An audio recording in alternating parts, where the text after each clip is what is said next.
The Kings of Florida have been crowned, some frauds have been found, and we have an exciting week of college football to get into this week, going into week 7 of the college football season. Welcome back, everybody, to another episode of A to Z CFB, where we will be going over this week's top 25. Now, top 25 this week. It's slightly different, but gonna have some of a lot of the same top tier characters with a big shake and kind of a surprise for you guys towards the bottom of this list. That being said, the Heisman ladder, just to start us off, is the same as last week. You still got it as Haynes King, Carson Beck, and Dante Moore. Dante Moore being third at the moment with he's one of the perfect combinations of quick decision making and the ability to extend plays with a nearly 75% completion percentage and a 14-1 touchdown to interception ratio. Moore has been doing Moore has been doing more than just leading this offense. He has also been commanding it. Carson Beck is someone who was on this list early last season, was one of the people who I was really high on last season, and quickly found himself off of this list for inconsistent play, for poor decision making, and is right back on this list for some of those same reasons, but the opposite, right? He has now been a model of consistency. He has now been making some of the better decisions, and he's trusting some of his players who, frankly, he's in a better situation probably than he was last year. And finally, the number one player still on my Heisman list is going to be Haynes King from Georgia Tech. Despite not playing last week, as Georgia Tech did not, Haynes King has still been winning at a very, very high level. He's one of the most dynamic players, and when they need him, they can rely on either his legs or nor also his arm in order to succeed. All right, getting into the top 25, we have a few honorable mentions in Utah, UNLV, Florida State, Navy, Fresno, and Duke. UNLV and Navy are two teams that I really wanted to try to fit in there somewhere, especially with the fact that they're undefeated. Um, but it just didn't really work out that way this week. And speaking of the top 25, uh, I decided in part of my ways of making decisions to not make decisions. There's a little surprise for you guys at 23 that we're going to go over, um, where there might be two players there or two teams there. But to start us off strong, number 25, the Iowa State Cyclones. This is a team that I spent a lot of time last week going over. I gave them a lot of lip service in the prominence of that they were a very, very underrated team that was always going to be more disciplined and going to beat you at their game in a way that most teams couldn't handle. And going into number 14 team Cincinnati, they handled them right. So number 15 is Iowa State, 25 is Iowa State, 24 is the team that beat them this week, Cincinnati. The ending score of that game was Cincinnati 38, Iowa 30, and they did the thing right. Cincinnati beat Iowa at their own game. They were more disciplined. Iowa State had a ton of flags. They ultimately could not get it together. And frankly, um, the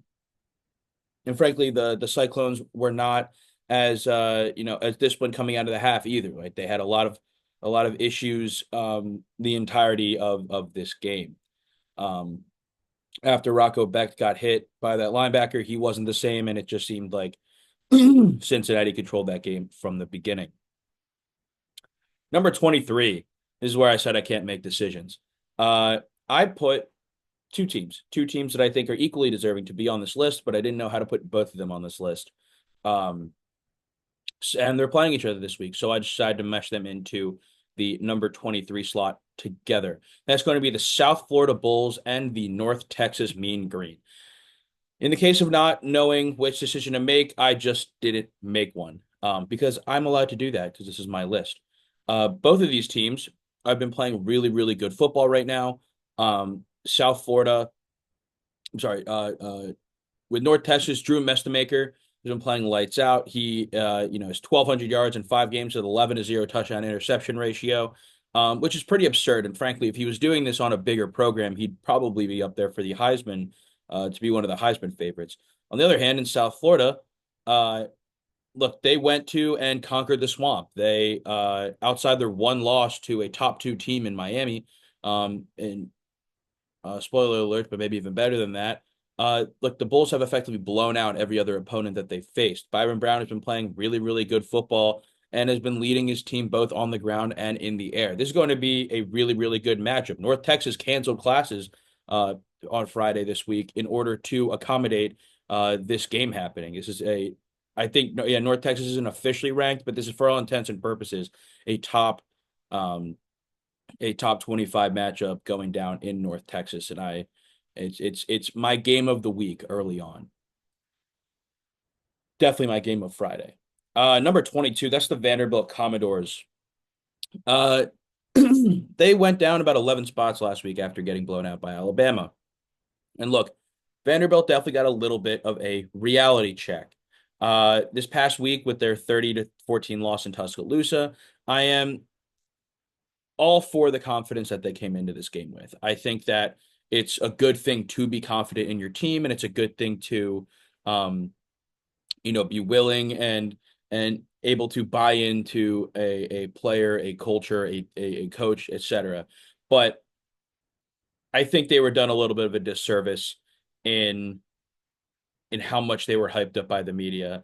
I personally never really looked at this as a real game, and even when they were, even when it was 14-14, I still remember thinking to myself, I think that Bam was just going to walk out and spank them. It would be really fun. It's really fun when worst teams are good, right? A historically not phenomenal football team is good, and I do think they are a very talented team, and they could definitely win some more games on the stretch and learn from this experience. But I think that Vanderbilt is just a couple more years away from really, really being that dominant team that they would like to be. Number 21, that's going to be the Illinois Illini. They beat Purdue this last week, unsurprisingly, 43-27. Um, Look, they were expected to be a better team this year than they are. And with Ohio State coming into town, this is their opportunity to prove to a lot of people that they're not just a pushover and that maybe that Indiana game was a fluke. If Illinois, in order to be considered a contending team, still needs one of those marquee wins, or at the very least, they need to look competitive against a good team. And this is a great, great opportunity to do that against a really good team in Ohio State. Number 20, that is going to be the Memphis Tigers. This is their first time on this list, and also, ladies and gentlemen, your first eligible bowl team. They have been blowing out their opponents this season. With a couple games because upcoming this week over UAB and South Florida, they are really going to get their opportunity to prove themselves as a legitimate group of five contender. They took down Arkansas, who, look, they ended up losing their coach, but still, taking down an SEC opponent is nothing to scoff at. This last week, they destroyed Tulsa, a team that beat a Power Four team in Oklahoma State. So Memphis is doing it on a lot of levels right now, and they're gonna and I would imagine they're going to keep doing it. Brendan Lewis has been really, really meshing well in Memphis. Number 19, the Virginia Cavaliers, with a pretty gritty win overtime win for back-to-back overtime wins at Louisville this last week. Besides an early season loss to NC State, it really seems like this offense has been nothing shy of stellar, right? Chandler Morris has really found his groove, and it's really hard to beat teams that are consistently putting up 30 points, which Virginia has done in every single game that they've played, if not more, right? This is a really, really good offense with a pretty serviceable defense. I think that Virginia is going to be is definitely a dark horse for the ACC this season. Number 18, that's going to be the Arizona State Sun Devils. Coming off of a few really gritty wins, Kenny Dillingham is finally getting his team into that groove with a tough 4 week stretch in Utah, hosting Texas Tech, hosting Houston, and then a rematch of the Big 12 championship in Iowa State. This is going to be nothing short of a Herculean feat to try to navigate the logjam that is the Big 12 for Arizona State. That loss that they took to Mississippi State probably won't matter that much for the actual conference standings, but at the end of the year, if they aren't able to navigate that properly, then it's going to definitely hurt when it comes to the at-large bids. Number 17, that's going to be the Notre Dame Fighting Irish. 3-2 with a victory over Boise State. Notre Dame taking a couple really bad losses earlier this season uh, that are aging like fine wine, right? So it's for example, Ohio State beating Texas. That doesn't look super hot right now. That aged like milk. Any wins over Clemson have aged like milk, right? These are programs or teams that preseason, right, thought everyone thought, they wouldn't be that good. Uh, but now, or sorry, the preseason people thought, no, these are going to be really good teams. These are really good wins that are now, these just aren't that good wins. Both of Notre Dame's losses are to top six teams in the country in Miami and Texas A&M. So these losses are looking a lot better than maybe people previously thought they would. Now, if does Notre Dame have the ability to do enough to convince me that they're back into the playoff? We'll have to see. But blowing out teams 28-7 and doing what they did to Arkansas, et cetera, is definitely a really good way to start. Number 16, the Tennessee Volunteers. They are 4-1, up 2 spots this week, more of a result of teams dropping. Um, but they're quietly finding themselves as one of the better teams in the SEC. They pretty regularly have one of the best defenses, perennially speaking.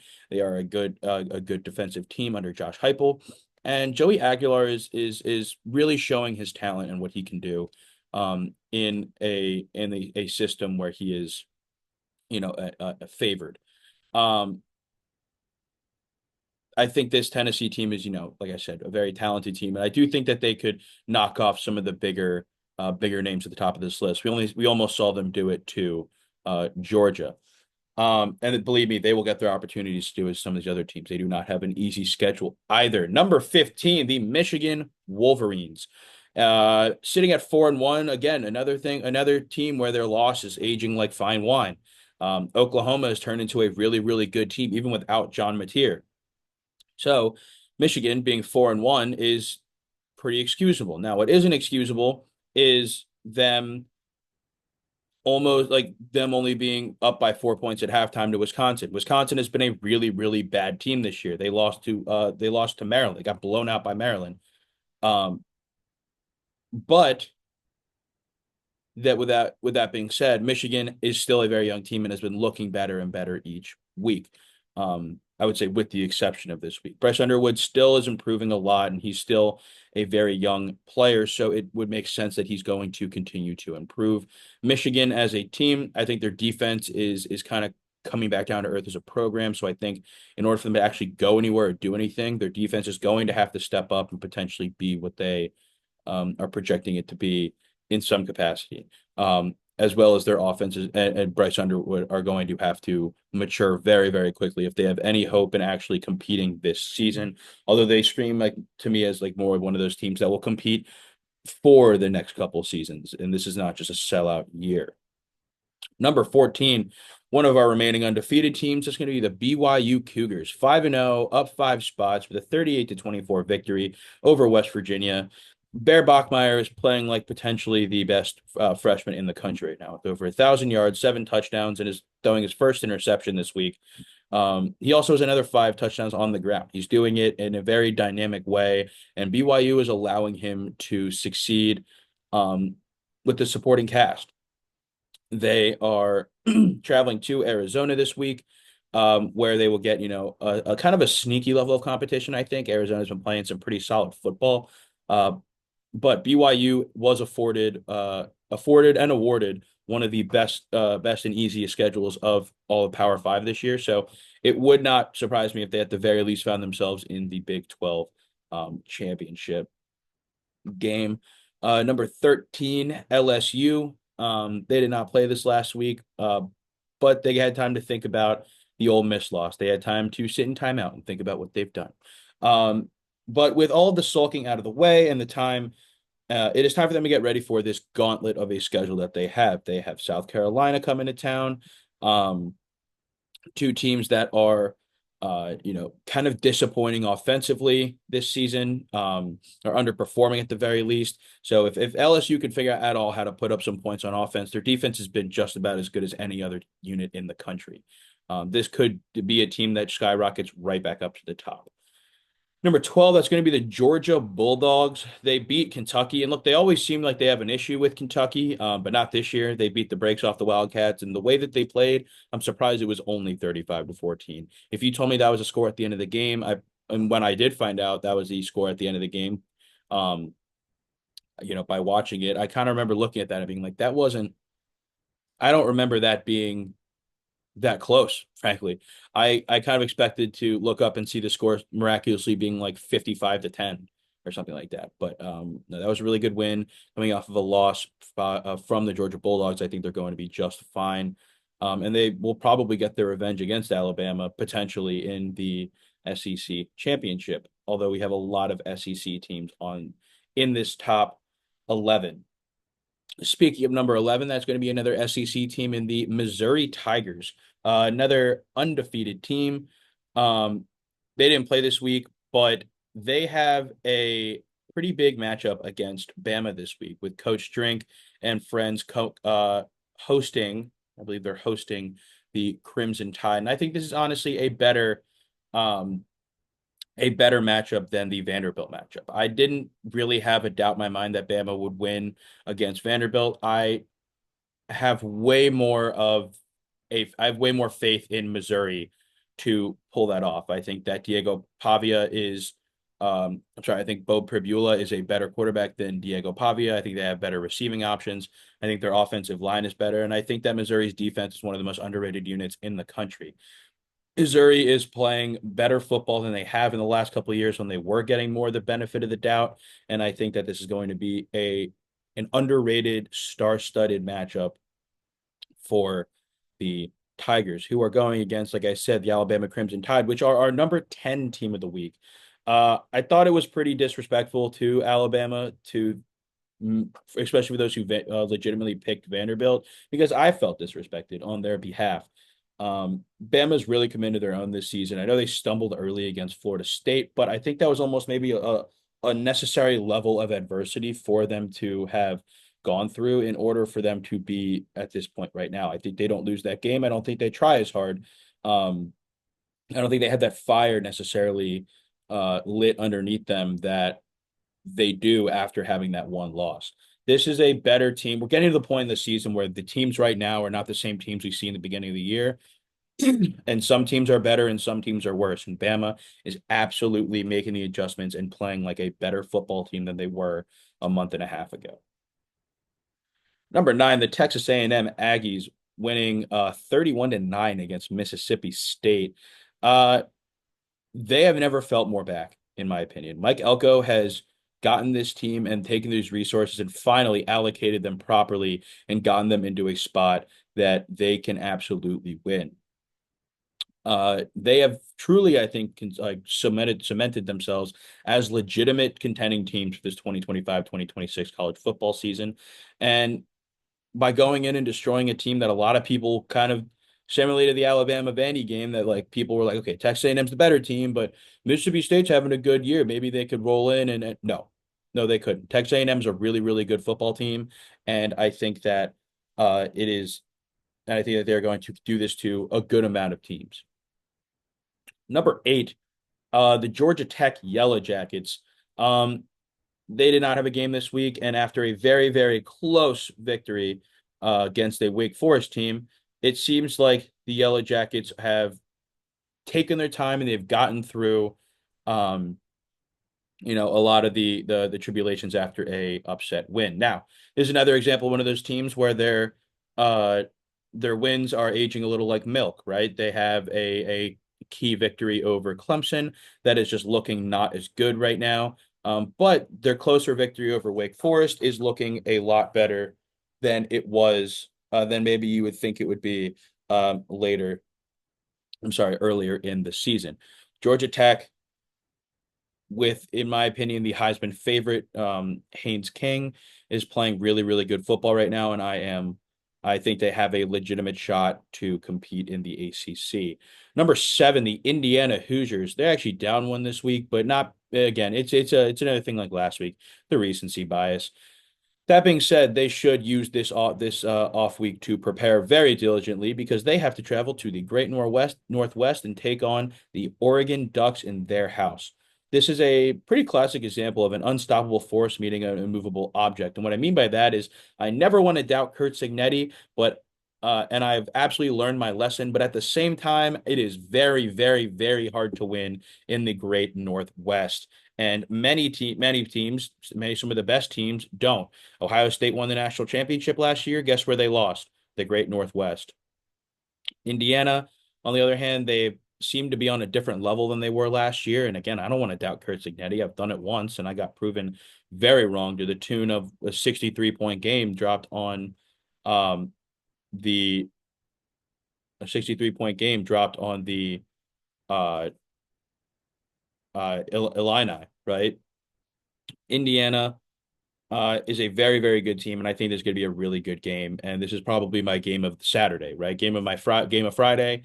Probably my 1A game of the week is going to be South Florida, North Texas, and my 1B Saturday game of the week is going to be Indiana, Oregon. Number six, Ole Miss. Ole Miss also had a bye week after their top five topple of this LSU squad. And now that they have some to come back down to earth and get Trinidad Chambliss officially accustomed to the starting job, they prepare themselves for the big month of October, which include road games against both Georgia and Oklahoma. Ole Miss has been very sneakily, not even sneakily, just they've been better than they were in the past by a good margin. And we're seeing that this year. It seems to not really matter who they have at quarterback, but Trinidad Chambliss is really, really helping them raise their game to another level. Number five, the Texas Tech Red Raiders. We are now into our top five. This is the point where I want to thank you guys for sticking around and listening to me yap about all these college football teams. I really appreciate it, and hopefully you learned something. And let's keep going into the top five this week. Number five, like I just mentioned, the Texas Tech Red Raiders, the only undefeated team left, or sorry, one of two undefeated teams left in the Big 12. Texas Tech has found themselves in a top five spot, not because they are winning all their games. They're blowing out all of their opponents. Their closest margin of victory is 24 points. Um, and while Texas Tech, like I said, they're not just beating teams, they're running them out of the building. They have the most expensive roster in college football, and a lot of people thought, oh, well, can McGuire uh really, keep these talents at bay? Can he really manage these personalities properly enough to get them into a contending spot? And the answer is yes. He is managing this team super well, and everybody on this team seems to know the role and is willing to play their part. They had a 35-10 walloping over Houston, and it seems like they are the big bad wolf on everybody's schedule still left in the Big 12. Number four, into the top four, you have the Oklahoma Sooners. They had their week against Kent State, their last kind of warm-up game before, they always have that one late November warm-up game or cool-down game, I guess, for the SEC. But they essentially had an off week with a 44-0 routing of Kent State. The bigger buzz around Norman, though, is the status of John Mateer. John Mateer says that he really, really wants to play, and I don't blame him. I think he probably wants to play too. That being said, Brent Venables is pretty unclear whether or not he thinks that he will play. And I think would rather start Michael Hawkins in the Red River Showdown and not risk injury than not. Now, despite John Mateer pushing to play and the severance around Michael Hawkins potentially not being as good as him, he's been playing really good football. And regardless of who gets to start, I think the Sooners going to perform at a high level. And they're definitely my pick to win the Red River Shootout this year. If you told me that it would be between the top five Oklahoma team and an unranked Texas team, I would have been pretty shocked at this point in the season. But that's what we love about college football. Anything can happen. Into the top three, you have the Ohio State Buckeyes, unsurprisingly putting a hurting on Minnesota. Ohio State is falling into a rhythm, which is bad for a lot of other teams. While the Texas win is not very impressive at this point in the season, I think that Ohio State is a much better team right now than they were in the beginning of the season. And because they didn't stumble. Now they get to be 5-0, playing the best football that they have played throughout this season. Uh, Number two in the country is going to be, and I did it again. I flip-flopped these teams, and that's going to be Oregon. Oregon, they didn't play this last week, but kind of similarly to Indiana, they will take the extra time and prepare for their top 10 opponent. Both these teams are playing exceptional football with two Heisman caliber quarterbacks, and Oregon, like I said, with Dante Moore, one of the best freshman receivers in the in the league. Jacorian Moore, who does a lot more than just catch for this team. I think that Oregon is one of the best, if not the best team in the country. But they are only number two, in my opinion, to the Miami Hurricanes, who have far and away the best resume in football. They are playing really, really good football. And the 28-22 victory over Florida State, I think is too close of a margin. Is not quite the margin that would describe this game, right? In games that you say like, oh, like this team blew out this other team, but that didn't say the whole story. I think it's the opposite. I think Florida State, and Thomas Castellano score some garbage time points, and it makes the game look a little more respectable. No, Miami controlled this game from start to finish. They were clearly the better team, and I think they're the best team in the country. You talk about true freshman wide receivers. Malachi Toney has been exceptional, catching multiple touchdowns, doing everything that he needs to, being the biggest safety blanket for Carson Beck. This team is firing on all four cylinders, and I think that they are going to be, an exceptional team down the stretch. And at this point, I'm not sure if there's a team that I would pick against over them right this moment. All right. Whew. That was a lot of talking. That was a lot of going over stuff. I want to thank you guys for sticking with me through that. If you're still here, who do you think is going to win this week? Let me know in the comments. I think, again, we're having a really, really fun week of football. Some teams fell out. We had a really, really fun game in Los Angeles. A couple of the three of the four preseason top four teams are now completely out of the top 25. Not something I thought I'd be saying. But here we are almost halfway through the season, and it's been a fun one. I'll see you guys next week. Make sure you go follow on TikTok, Instagram, Twitter, and like and subscribe. Tell me what you think in the comments. Go watch some football. Bye-bye.